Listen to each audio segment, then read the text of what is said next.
Sisäammunnan SM-kilpailut ammuttiin maaliskuussa Kouvolassa. Lauantaina ammuttiin henkilökohtainen kilpailu ja sunnuntaina seurajoukkueiden SM-kisat. Lauantain finaalit tarjosivat jännittäviä otteluita ja yllätysvoittajia. Miesten taljajousen finaalissa kohtasivat vasemmalla ampuva Marko Järvenpää ja paluun jousiammunnan pariin tehnyt Juha Pylkkä. Ottelun ratkaisu venyi uusintaan, jossa kokenut Järvenpää lipsautti väärään tauluun ja Pylkkä korjasi näin mestaruuden.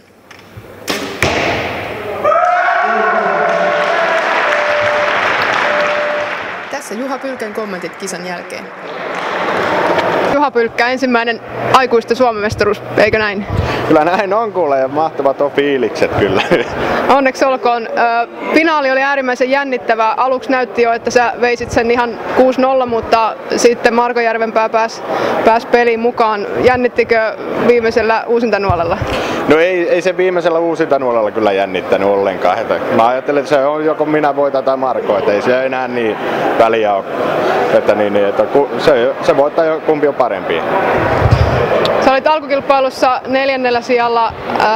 Ootko tehnyt jotain erityistä muutosta valmennuksessa tai tekniikassa? Nyt on mennyt tosi hyvin. No en mä kyllä mitään muuttanut. Että mulla oli se 6 vuoden tauko siinä välissä, että samasta on lähdetty, että vähän enemmän treeniä vaan. Niin. Koska aloitit harjoittelu uudestaan? Tuossa syksyllä. Että siitä on lähdetty tähän päivään. Hyvä, oikein paljon onnea Suomen mestaruudesta. Kiitoksia kovasti. Naisten tähtäinjousessa nähtiin todellinen yllätys, kun alkukilpailun 7. sijalta pudotuksiin lähtenyt vasta 15-vuotias Mirjam Tuokkola selvitti tiensä finaaliin.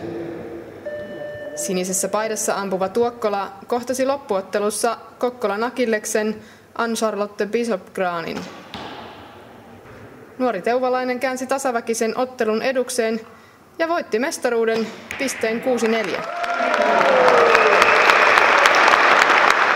Näin Tuokkola kisan jälkeen. Mirjam Tuokkola, onneksi olkoon ensimmäinen aikuisten Suomen mestaruus. Miltä tuntuu? Hyvältä. Oliko finaali, se oli todella tasaväkinen ja jännittävä. Vapisiko? Vapisi tosi luja. Mutta hyvin hallitsit hermot kuitenkin, eli hyviä suorituksia tuli siinäkin. Ootko treenannut jotenkin erityisesti niin kuin psyykkistä puolta, että hallitsit paineet, vai tuleeko se vähän niin kuin luonnostaan? Vähän luonnostaan.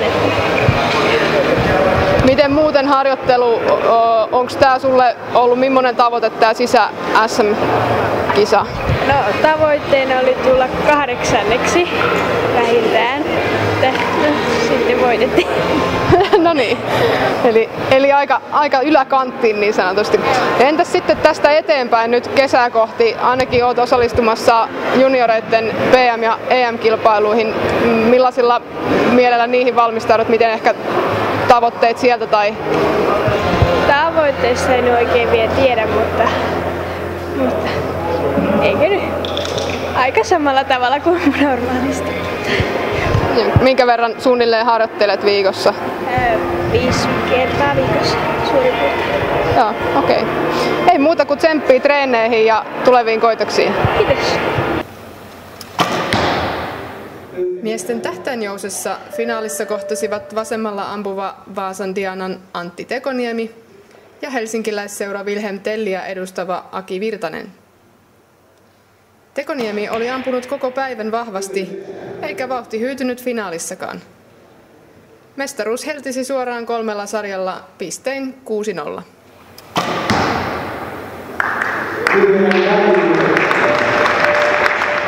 Tekoniemi oli mestaruuteen tyytyväinen.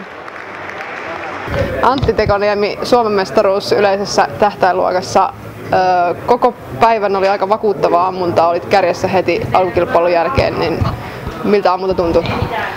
No ammunta tuntui tosi hyvältä iltapäivästä, että oikeastaan kisan alku oli tosi vaikea. Mulla vähän oli selän kanssa ongelmia ja alkuun tuntui, että mitähän tästä oikein tulee, mutta sitten käänsi sen positiiviseksi ja alkoi ampumaan, niin sitten lähti sujumaan ja todella hyvä ammunta. Olen erittäin tyytyväinen. Oliko missään vaiheessa pudotuksissa, tuntuiko liikaa jännitystä tai muuta? No ei pudotuksissa oikeastaan, pari ekaa matsia. Jostain syystä parissa ekassa matsissa on aina vähän enemmän jännitystä, sitten saa homman käyntiin, että niissä oli muutama huono laukaus, mutta siellä viimeiset matsit meni kyllä hyvin, että voitin 6-0 3 viimeistä. Tyytyväinen siihen. Joo. Mites nyt sitten, tämä ei varmastikaan ollut sulle ollenkaan vuoden päätavoite, että mites tästä nyt kesää kohti ja olympiakarsintoja kohti, niin miten sun ohjelma jatkuu? No joo, ei tämä tosiaan nyt ihan päätavoite tälle vuodelle, mutta hienoa tietysti aina SM arvostaa hirvittävästi. Homma jatkuu sillä, että nyt on karsinnat, EM-karsinnat viikon päästä ja sitten siitä Shanghain maailmankappi, Turkin maailmankappi eka alle saa hyviä treenikisoja ja sitten sen jälkeen on EM-kisat ja Oaklandin World Cup, jossa on olympiapaikat jaossa, että tietysti nyt ei nyt voi sanoa, että nekään on päätavoite, totta kai olympialaiset on päätavoite, mutta tietysti ne karsinnat täytyy eka hoitaa, että se paikka tulee. Ilmeisesti luottoa löytyy kuitenkin, että paikka saadaan vielä Suomeen.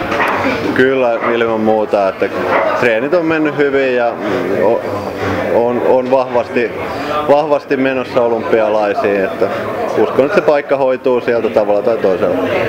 Hyvä, tsemppiä siihen ja anna jatkoa. Kiitoksia. Tässä vielä kaikki henkilökohtaiset mitalistit. Vaistojousissa mestaruudet menivät Kaisa Karhunevalle ja Pasi Ahjokivelle, taljousessa Anne Lanteelle ja Juha Pylkälle ja tähtäinjousessa Mirjam Tuokkolalle ja Antti Tekoniemelle.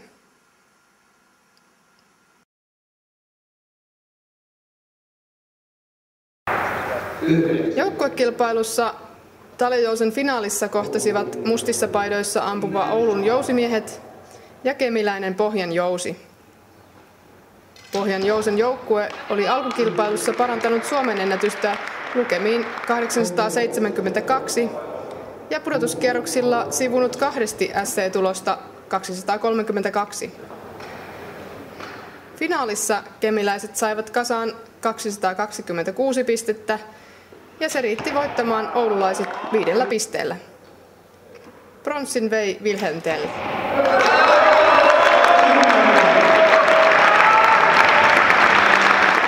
Tähtäinjousen finaalissa kohtasivat sinipaitainen Tornion jousiampujat ja valkoisissa paidoissa ampuva Vaasan Diana 5-7. Vaasalaiset olivat voittaneet alkukilpailun ja ampuivat vahvasti myös finaalissa. He voittivat lopulta torniolaiset pistein 227-217. Bronssin vei myös tähtäinjousissa Wilhelm Tellin joukkue.